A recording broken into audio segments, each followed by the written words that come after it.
Do you have ADHD and you have out of control clutter? Here are some tips to help keep that under control.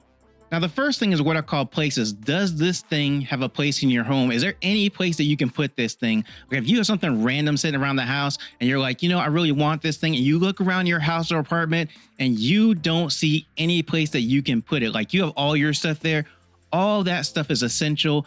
And this is just randomly out somewhere. And then you figure out it's randomly out somewhere because you've never figured out a place to where you want to put that thing. It's just there. And so you can't find a place for it. Then it may be something that you want to get rid of, something that you want to declutter, something you want to give to somebody else because it's right now of no use to you. But the other thing is, if you do need this thing, if you do want to actually put this thing in your home somewhere, then you do have to make space for it. So then you need to think about, what can I get rid of that I already have because I really want this thing? I know that I need it. I know I want it in my home. What can I move? What can I get out of my house? Where is that space? And where is that space that actually makes sense, right? Because you may have something that you really want, but if it's in the wrong space, like everything in that space is one thing, and you just can't put that thing in there because it doesn't go with everything else. And also, there needs to be a place where all the similar things are so you can put it in that place. If there's not, you need to think about, is there somewhere else or a category of things that this goes into? Or maybe you want to rearrange some different things to make sure that there are similar things together in that one section, then put it there. Now, another thing to think about also is the 1 in, 1 out rule. And that means if you're going to buy something, like I'm going to buy this thing, I'm excited about it, I really want it in my home, then before you buy it, think about, where in my home, in my apartment, am I going to actually place this thing? Where does it go? Do I want to get rid of something like I have it in my home now that I just don't want it in my home because I want this new thing? Now, this is really easy if you have like furniture and you're replacing something like that, then definitely you're going to buy the new thing and replace the old one. But if you're not, like you're just like on an impulse buying something, then try to figure out, what in the world am I getting rid of? So one item in, and then also as you are bringing that item in, get rid of one other thing. That way you're not increasing your clutter. You're not increasing the things in your home. You're keeping it at just a set number of things in your home. Now, the second thing is keep things visual, keep things easy to access. If you walk into a room and you can't see everything clearly, then you need to think about, what things can I get rid of, or how can I set this up so I can see everything clearly in my room? Because out of sight, out of mind is a real thing with ADHD. Even if you know where something is and you walk away for a couple minutes and come back, if you can't see that item, you may not remember that it's there. And so when you walk into a room and can't see that item, you may completely miss it and then go off and try to look for it somewhere else and then realize it's in this place. And then you'll realize, I didn't see it before, but I see it now. So when you have ADHD, make sure that you can see everything clearly. Now, this also goes into why you need clear containers or clear bins, because if you're going to store something and you walk into wherever you're storing that item, it's really easy to look inside of a clear container or clear bin and see what's inside. You don't have to go and search through all the different containers. If you have an opaque container that you can't see inside, then yes, you have to go open it up, make sure that everything that is supposed to be in that container, because it may just be thrown in there, and try to figure out, is that item in there, and search through to see if that item's in there. If it's not, you have to go to the next container, open that one and do a search. And again, if you are using opaque containers, maybe you just threw everything in there. It's not in any order. So then it's going to take you even more time to find what you actually need. Now, something else you can also use is use organization boxes. These are great because, one, they're small and you can get them in really individual ones, or you can get them in a set of different like cubes and styles of organizational boxes.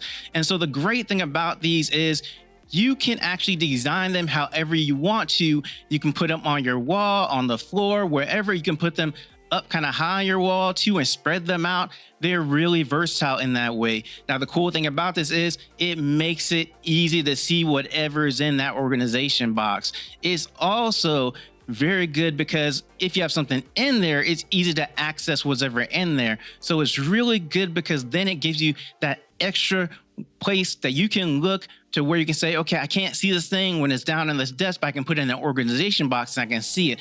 And something else you can get are floating shelves. And these are really good too, because it's going to take advantage of your vertical space on your wall. And floating shelves just means shelves that you can't see where they're like into the wall, where you have the things that hold it up into the wall.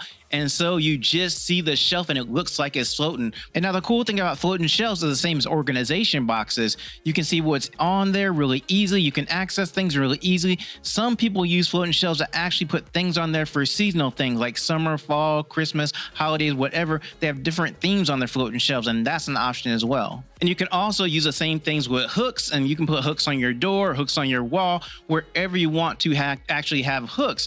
And you can even put them on the door of your cabinets of your kitchen, or actually your closet as well. But it gives you someplace else to put things, so it actually creates more space in that area, more space in your closet, more space in your kitchen cabinet, more space that you can use just on your wall. So it's a really good thing. And you can get command hooks, or you can actually get hooks that you install inside your wall and kitchen cabinet or wherever you want to install them.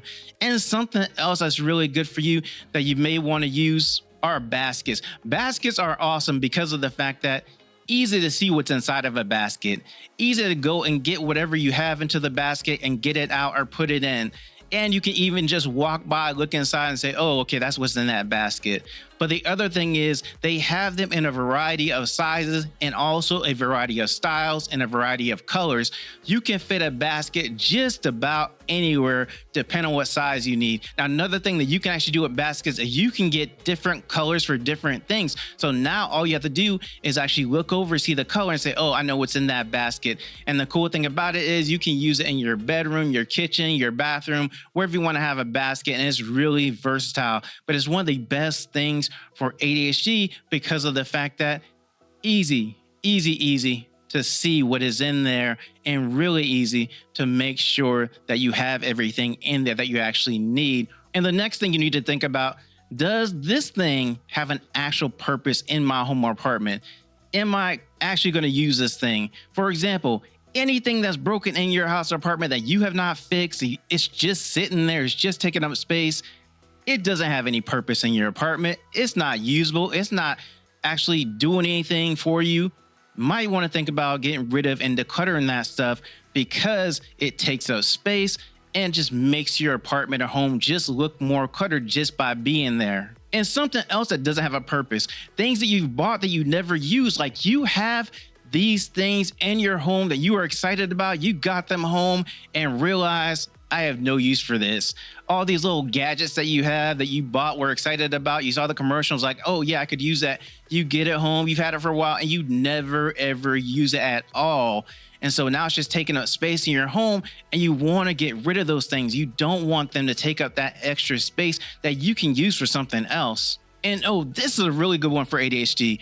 All the things that you have that you started for your hobbies, that you're like, I'm going to do this. I'm going to build model cars. I'm going to do a lot of crafting. I'm going to do anything that is a hobby that you had an interest in at one time, where you're like, I'm ready for it. You get into doing the hobby and then you just lose interest. And that is a common thing with ADHD, is that, hey, I'm interested in something and then I'm not interested anymore. I'm interested in this other thing. And so if you have stuff like that and you know, hey, I'm not going back to this hobby, it's just taking up space, you want to get rid of that stuff. You don't want to hold on to it. If you decide, hey, I'm interested in that thing again, just go out and buy new stuff. And generally, when you start a hobby back, you want to have new stuff anyway. You don't want to go and use the old stuff. You're like, I'm interested in again. Let me get the actual new stuff that I actually need for this. Oh, and this is also a good one. All the duplicate stuff that you have, you've bought these items or you've gained it from a friend or whatever, they're giving it to you. You get to your home or your apartment and you realize, I have multiple of these.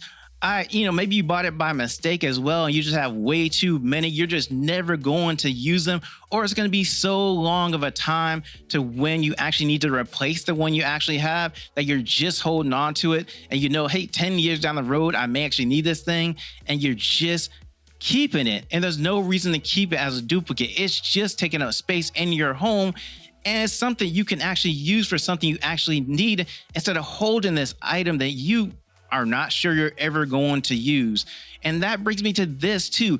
things that you haven't used in a while that you're never going to use, that you just think, I haven't used it in 90 days. Am I going to use it again or recently or in the next 90 days? And you're not. You need to think about, is it actually worth keeping? Because if you haven't used it in 90 days and you look forward and you're like, I'm not going to use it in the next 90 days. I'm not going to use it in the next 6 months. And you're just holding on to it. You need to think about, is it essential? Is it something that I have to absolutely have? Or is it just something nice to have? Or is it just something like, hey, I may use it, I'm not sure. So go ahead and get rid of that kind of stuff, because if you're not sure and then 90 days pass and a year passes and you still holding on to this thing, and that means you can't put anything else in that space where that thing is. And that brings me to the just in case items. Items you don't really need, but you have them just in case. Just in case I ever need one of these, I have it. I don't ever use it. It's just sitting in my home. That's like maybe having skis. You were thinking about going skiing at one time. You decided, I live in Florida, maybe I'll go on a trip. Maybe just in case I want to go skiing, I have this stuff. I don't have to go buy stuff. It's been 5 years. You're never going skiing, or you haven't even decided to go skiing. You haven't even looked at going skiing, and you still have all this ski equipment. It may have moved from your room to your garage, but then it's taking up space in your garage as well, just gathering dust.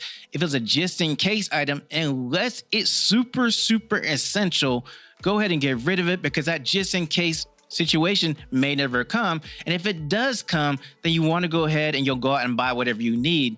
But you don't want to hold on to things for just a long time, because just in case, you want to go ahead and get rid of those things, declutter them, give them to somebody, even sell them, and buy something you actually need at the time as well. And here's something else you may want to think about: how to make your home ADHD friendly. I have a video on that goes over decluttering and organizing your home and to make it ADHD friendly. And you can watch that video right here. It should pop up on your screen. Just click it and it will start.